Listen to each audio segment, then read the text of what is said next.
Jack was an ordinary man. He lived in a small house at the edge of town, where the streets were quiet, and the nights were long. Every day looked the same. He worked in a warehouse, came home tired, and dropped himself into his old chair. The chair was nothing special. Brown, worn out, with little cracks in the leather. It was older than him, maybe.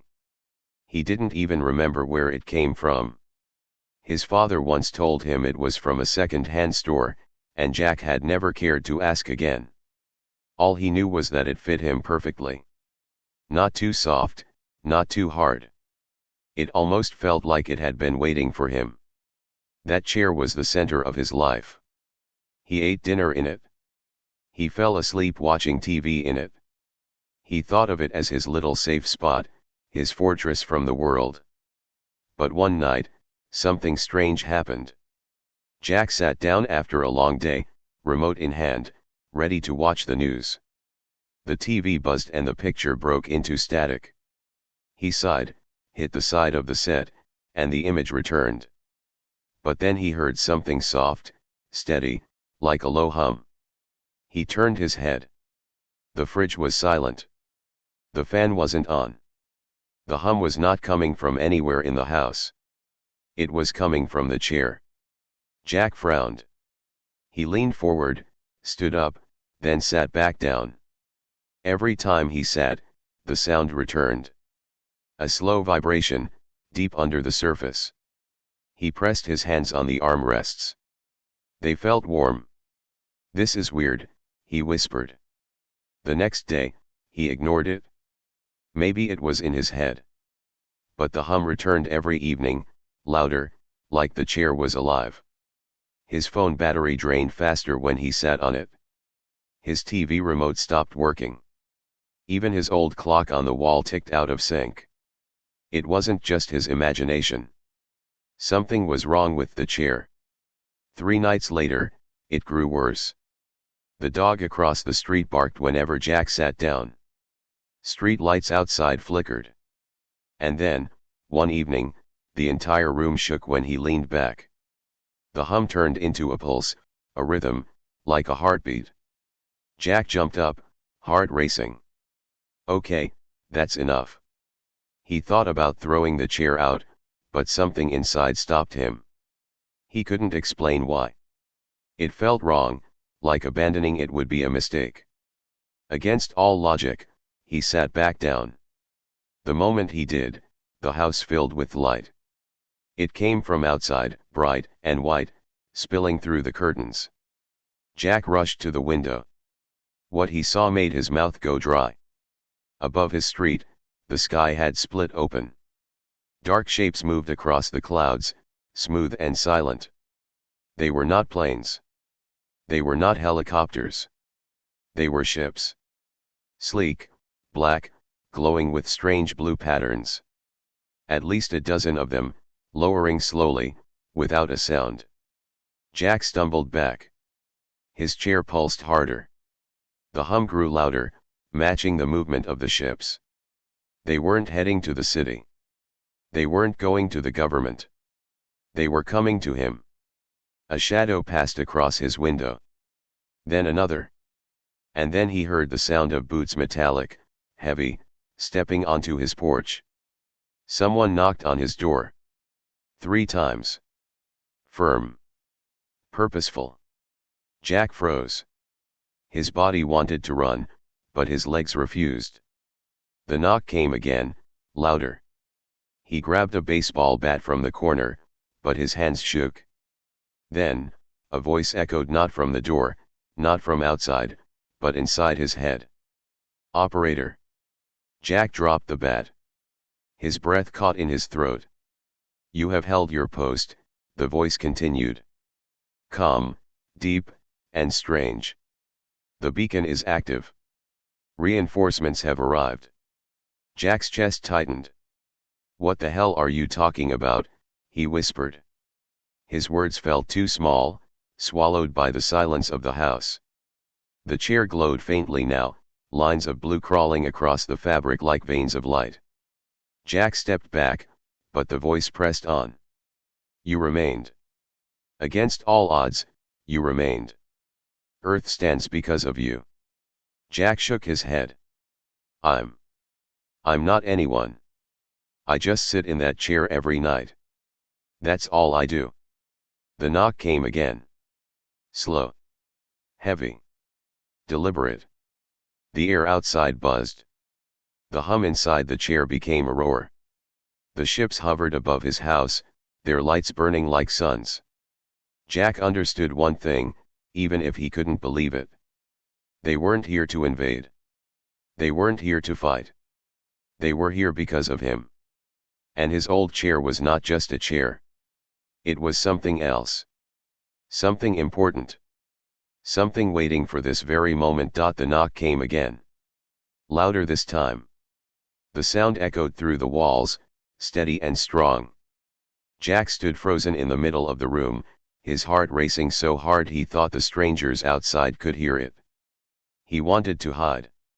He wanted to pretend he wasn't home. But the ships above his house made that impossible. Whoever they were, they already knew where he lived. They already knew him. Open, the voice inside his head said. Calm. Direct. Jack swallowed hard. His hand trembled as he reached for the doorknob. The baseball bat lay forgotten on the floor. With a deep breath, he pulled the door open. At first, all he saw was light. Blinding white, like 1,000 flashlights aimed at his face. Slowly, shapes appeared inside the glow. Tall figures. Armored. Their skin or maybe their suits shone like metal. The one in front stepped closer. Its face was covered by a smooth mask, no eyes, no mouth, only a glowing line across where the eyes should be. It raised one hand, palm open, almost like a salute. Operator, the voice said again, though the figure never moved its lips. We answer the signal. Jack's throat went dry. He wanted to scream, to run, to slam the door shut. But instead, the only word that slipped out was, why me? The figure tilted its head. You remained. That answer meant nothing to Jack. Remained. What did that even mean? He wasn't a soldier. He wasn't a leader. He was just a man with an old chair in a quiet house. I think you've got the wrong person, Jack whispered. I don't know anything about signals or beacons or whatever this is. The figure lowered its hand. Behind it, more of the armored beings moved onto his lawn, their boots heavy against the dirt. The ships above hummed in unison, vibrating through the night air. The chair inside Jack's living room pulsed again, a low thrum that shook the floor. The glowing lines spread wider, brighter, filling the room with blue light. The figure pointed past Jack, into the house. The command seat is active. Jack turned to look at the chair. His mouth hung open. It was no longer just an old recliner. The cracked leather was gone. The fabric had peeled back, revealing a smooth, metallic surface covered in strange markings. The armrests glowed. The headrest pulsed like a heartbeat. That's impossible, Jack muttered. That's just my chair. It is the beacon, the voice said. It has waited. And you did not abandon it? Jack's mind spun. He thought back. 5 years.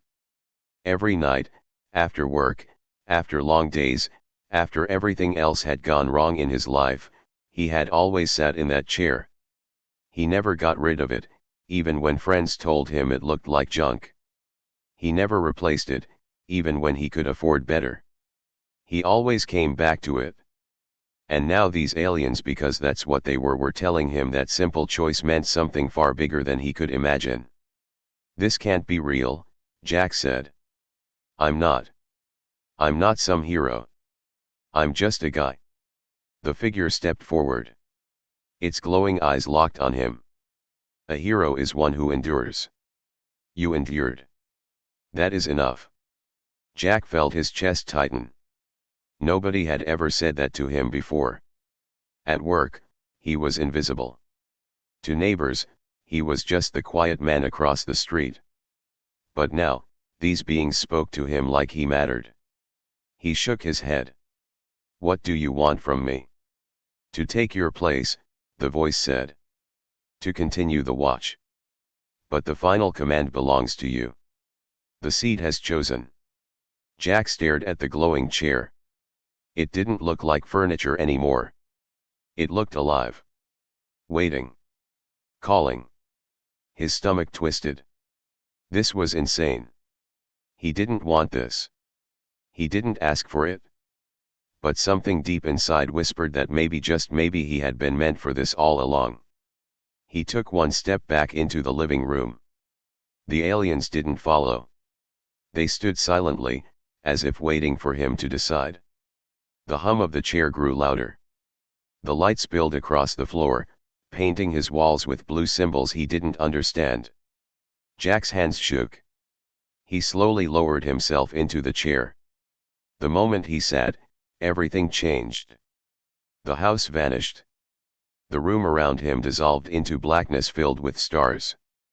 Planets, moons, glowing nebulae stretched across the sky. He was sitting in the middle of space, yet the chair held him steady. Dozens of alien ships appeared in his vision, lined in perfect rows, saluting him. Their lights blinked in unison. "Operator," the voice said again. "The fleet stands ready." Jack gasped. He wasn't just sitting in a chair anymore. He was sitting in the center of a command system. A throne, almost. The aliens weren't here to invade. They were here for orders. And somehow, they believed he was the one to give them. Jack's hands gripped the glowing armrests. His heart pounded. For the first time in his life, the world wasn't ignoring him. For the first time, he wasn't small. He was part of something huge.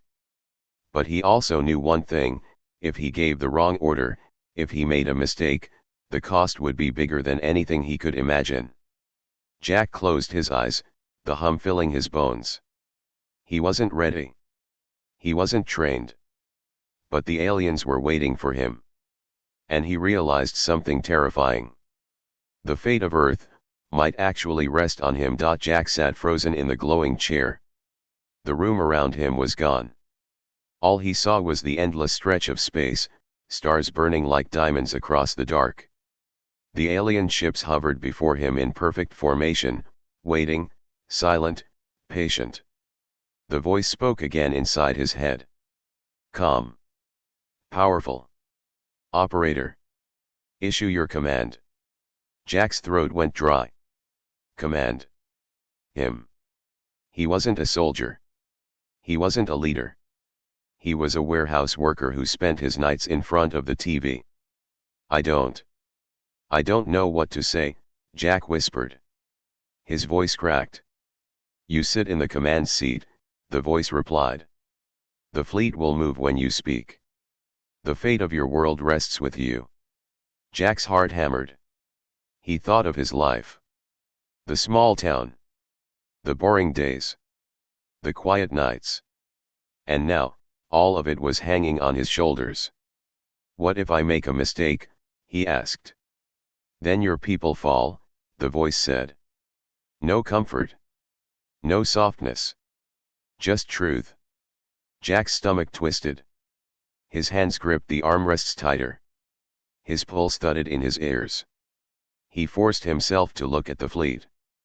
Dozens of alien ships, sleek and glowing, stretched across the black sky. Their lights blinked in rhythm, like a heartbeat. They weren't just machines. They were alive, waiting for him. Jack swallowed. "What do you want me to do?" "The seat does not tell you what to do," the voice said. "It listens. It obeys. You are the operator. The choice is yours." Jack shook his head. His palms were sweaty. His body trembled. He didn't want this. He never asked for this. But deep inside, another thought whispered, maybe I was meant for this. Maybe this is why I never left the chair. He took a shaky breath. "Show me Earth." At once, The stars shifted. A massive image filled the sky. The blue and green of Earth spun before him, beautiful and fragile, wrapped in clouds. Jack's chest tightened. He had seen it on screens, in books, but this was different. This was real. For the first time, he felt how small the planet truly was and how easily it could be destroyed. The voice returned. Threats approach. Without the beacon, your world would already be lost. Threats? Jack asked, his stomach sinking. The vision shifted again. Beyond Earth, in the dark, shadows moved. Huge shapes, sharp and monstrous, like blades tearing through space. Their ships were different from the ones before him. Darker. Crueler. Their lights burned red. Jack's breath caught. They're coming here. They always come, the voice said.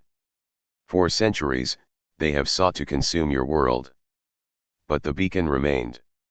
You remained. And now the fleet has returned. Jack stared, his heart pounding. If what the voice said was true, then every night he sat in that chair, every boring evening where he thought he was wasting his life, he was actually keeping some ancient defense system alive. Him. Jack. The nobody. His hands shook as he whispered, "So what do I do?" "Command," the voice answered. "Defend your people. Lead." Jack's eyes darted between Earth and the approaching shadow fleet. He wanted to say no. He wanted to get out of the chair, run, and pretend none of this was real. But his body refused. The chair held him. The alien ships before him stayed silent. Waiting. Trusting. Jack's chest rose and fell. He felt small, weak, unworthy. But then another thought broke through the fear. Nobody else was here. Nobody else could do this. It had to be him. Jack leaned forward. His voice shook, but he forced the words out. "Prepare defenses. Protect Earth." At once, the fleet responded. Lights flared across their ships. Engines roared. Formations shifted. The calm silence turned into a storm of movement. They had waited centuries for a command, and now, they had it. Jack gasped. "Oh my God, they're listening to me." The vision of Earth stayed before him, but now lines appeared across its orbit. Shields forming. Patrols moving. Drones scattering like sparks. The voice returned. "The order is given. The defense begins. Operator, your people live because you remained." Jack pressed his face into his hands. He couldn't believe it. He wasn't brave. He wasn't smart. But somehow, the fate of Earth had fallen into his lap. He looked up again, and the shadow fleet in the distance grew larger. They were coming fast, their red lights glowing like fire. Jack's stomach turned. This wasn't over. He had given one command, but more would come. Decisions that could save billions or destroy them. His voice cracked as he whispered, "I'm not ready for this." The voice replied, steady and certain. "You were ready the moment you stayed. Others left. You did not. That is why the seat chose you. Endurance is strength." Jack's eyes burned. Nobody had ever called his stubbornness a strength. People said he was lazy, boring, unambitious. But now, aliens were telling him that his quiet life had kept his planet alive. For the first time, he believed it. Jack sat taller in the chair. His fear was still there, but something else began to grow inside him. Resolve. The shadow fleet drew closer. The hum of the command seat filled his bones. The alien ships before him spread wide, ready for battle. Jack clenched his fists. He wasn't just a man in a chair anymore. He was the operator. And the war for Earth was about to begin. The black sky burned red. The enemy fleet moved closer, their sharp ships cutting through the stars like knives. They did not hide. They did not slow. They came with purpose, hungry and merciless. Jack gripped the glowing armrests of the command seat. His heart hammered, his throat dry, but he forced himself to look straight ahead. The alien fleet under his command spread out in formation, engines glowing, weapons armed. "Operator," the voice said in his head, calm as always. "The enemy approaches. Give your orders." Jack's palms were slick with sweat. I don't know how to fight a war." "The fleet will act as you command," the voice replied. "Your will shapes the defense. Decide." Jack's chest rose and fell. He wanted to scream that he wasn't ready. That he was just a man who stocked shelves and carried boxes. But Earth hung in the distance, beautiful and fragile. And the enemy ships moved closer every second. He clenched his jaw. "All right. Form a wall between them and Earth. Don't let them through." At once, the Allied ships shifted. Smooth arcs of light curved across the stars. Dozens of them lined up, side by side, shields glowing bright. It was like watching a giant shield rise in space, protecting the planet behind it. Jack gasped. His command worked. Then, the first shot was fired. A red beam burst from the enemy fleet, screaming across the void. It slammed into the wall of ships, shaking the formation. Blue shields rippled, bending under the force. Jack flinched as the chair pulsed against him, showing him the impact like it was happening in his own body. "They're testing us," the voice said. Another shot. Then another. The enemy fired again and again, red light tearing through the black. Jack's ships held, but the shields flickered, weakening. "They'll break through," Jack muttered. His chest tightened. "We can't just sit here." His eyes darted across the battlefield. He didn't know strategy. He didn't know tactics. But he knew one thing: if you waited too long in a fight, you lost. He leaned forward. "Send fast ships to the sides. Flank them. Don't give them room to breathe." The fleet responded instantly. Smaller ships broke from the wall, streaking across the dark in sharp angles. They moved faster than Jack thought possible, blue trails of light behind them. The enemy noticed. Their formation twisted, turning to follow. But it was too late. Jack's ships struck from the sides, firing blue beams that lit up the dark. Explosions bloomed across the enemy fleet.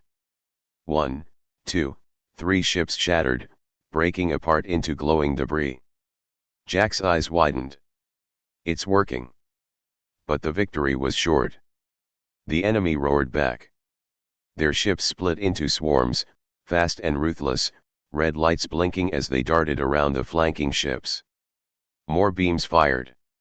2 of Jack's ships exploded, their light snuffed out. Jack's stomach dropped. His breath caught in his throat. He felt the loss in his bones, as if part of him had been torn away. "They're too fast," he whispered. His hands trembled. "They'll cut us apart." "Then outthink them," the voice said. "Calm. Always calm." Jack's mind raced. He wasn't a general. But he thought about his life. His job. The warehouse. The long nights. The endless routine. He remembered stacking boxes, row after row, always finding the most stable way to fit them together. And then it clicked. "They move fast," he muttered. "But fast things break when they hit something solid." His eyes lit up. He sat straighter. "Pull the flanks back. Tighten the wall. Make a box around them. Trap them in the middle." The fleet obeyed. The smaller ships pulled back, folding into the main wall. The formation shifted, snapping into place like puzzle pieces. In seconds, the enemy swarm found themselves inside a cage of blue light. The enemy fired wildly, red beams blasting in every direction. But the shields held. They were trapped. "Now," Jack said, his voice steady for the first time. "Crush them." His fleet closed in. Blue beams tore through the swarm. Enemy ships exploded one after another, red light fading into nothing. The cage tightened, and in moments, the swarm was gone. Silence filled the stars. Jack sat frozen in the chair, his chest heaving, sweat running down his face. His heart pounded, but his hands didn't shake anymore. He had given the order. And it worked. The voice spoke again. The operator has chosen well. The defense holds. Jack let out a shaky laugh. I did it. But then, the vision shifted. Beyond the debris, deeper in the dark, something moved. Larger than the others. A shadow so massive it blotted out the stars behind it. Jack's breath caught. What is that? The voice grew heavy. For the first time, it sounded less calm. Their warship. The true threat. The shape grew closer. Its red light burned brighter. And Jack realized the fight had only just begun. The stars vanished. That was how Jack first noticed it, the shadow swallowing light itself. The enemy warship slid forward, slow and silent, its size so great it made the other ships look like toys. Red lines crawled across its surface, glowing like veins of fire. Jack's throat tightened. His chair pulsed hard against his spine, forcing him to feel the scale of the thing. It wasn't just a ship. It was a fortress. A predator.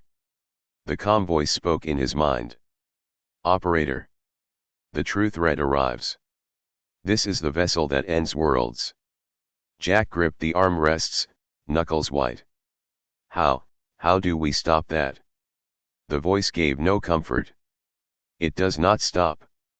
It consumes. Unless the operator chooses a way. Jack's heart raced. He could still see Earth behind him, small and beautiful, spinning slowly in the dark. He thought of the people there, millions asleep, unaware that their planet was one breath away from being destroyed. He couldn't fail. The warship's first shot fired. A red beam erupted from its core, thicker than anything Jack had seen before. It tore across space, smashing into the blue wall of his fleet. Shields rippled, bent, and finally shattered. 3 ships exploded instantly, their lights gone forever. Jack gasped, his chest twisting with the loss. The chair made him feel every blow, like needles stabbing his skin. They'll break us apart, Jack whispered. We can't fight that thing head on. He forced himself to think. Not like a soldier, but like himself. A warehouse worker. A man who spent years stacking, moving, adjusting. He wasn't strong, but he knew balance. He knew weak points. His eyes narrowed. Big doesn't mean unstoppable. Big means heavy. And heavy things fall when you hit them right. Explain, the voice said. Jack pointed at the massive warship, even though he knew the fleet already saw it. It's slow. It's huge. It can't move fast. That means we don't fight it straight. We trip it. Break its balance. Cut the legs out from under it. The voice went silent for a moment. Then, the operator chooses an untested strategy. Jack's jaw tightened. Do it. He leaned forward, shouting now, his fear turning into fire. Fast ships, circle it. Hit the engines first. We don't need to kill it, we just need to stop it from moving. At once, the fleet moved. Smaller ships streaked across the stars, weaving like sparks around the warship. They fired in bursts, blue beams stabbing at the glowing red engines at its back. Explosions rippled across the giant vessel, pieces of metal tearing free. The warship roared. Its red lights pulsed faster, its guns firing in every direction. Beams of red light cut through space, chasing the smaller ships like hunting dogs. One was caught, its blue glow snuffed out in an instant. Jack flinched, teeth clenched. Keep moving. Don't stop. Hit the engines again. The fast ships obeyed, darting in and out, striking and fleeing. More explosions sparked. The warship shook, its massive body groaning under the damage. Jack's pulse raced. It's working. But then, the warship revealed its true weapon. A red glow built at its core, brighter than the rest. Jack felt the heat through the chair, his bones vibrating. It wasn't a beam this time. It was something worse. The voice spoke. For the first time, it sounded almost urgent. Operator. It charges the star cannon.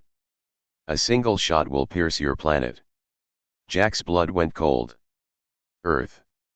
He saw it, hanging in the dark, fragile and unaware.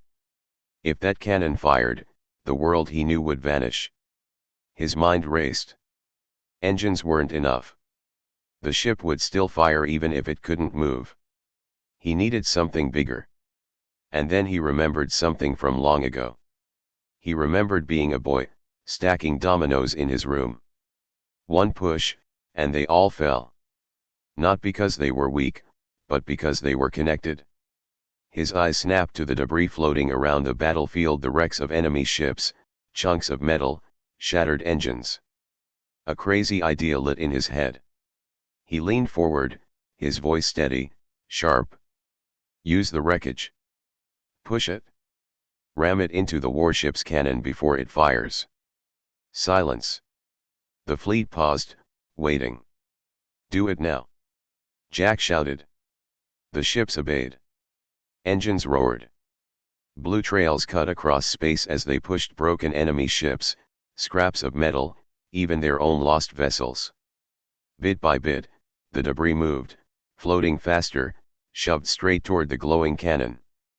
The warship kept charging, red light blinding now, but the wreckage reached it first. The impact was thunder without sound. Metal crashed into glowing red, sparks and fire bursting across the warship's surface. The cannon's charge cracked, sputtered, then exploded outward. A wave of fire rippled across the warship's front. Its lights dimmed. Its guns went silent. For the first time, the Predator looked wounded. Jack gasped, his whole body trembling. We stopped it? The voice answered, calm once more. The operator has given Earth a chance. But Jack knew it wasn't over. The warship still moved. Its weapons were damaged, but not destroyed. And even wounded, it was far too big to ignore. Jack wiped sweat from his face. His voice was low, almost to himself. Then I'll finish it. He sat back, heart pounding, as the glowing fleet awaited his next command. The war wasn't over. It was only beginning.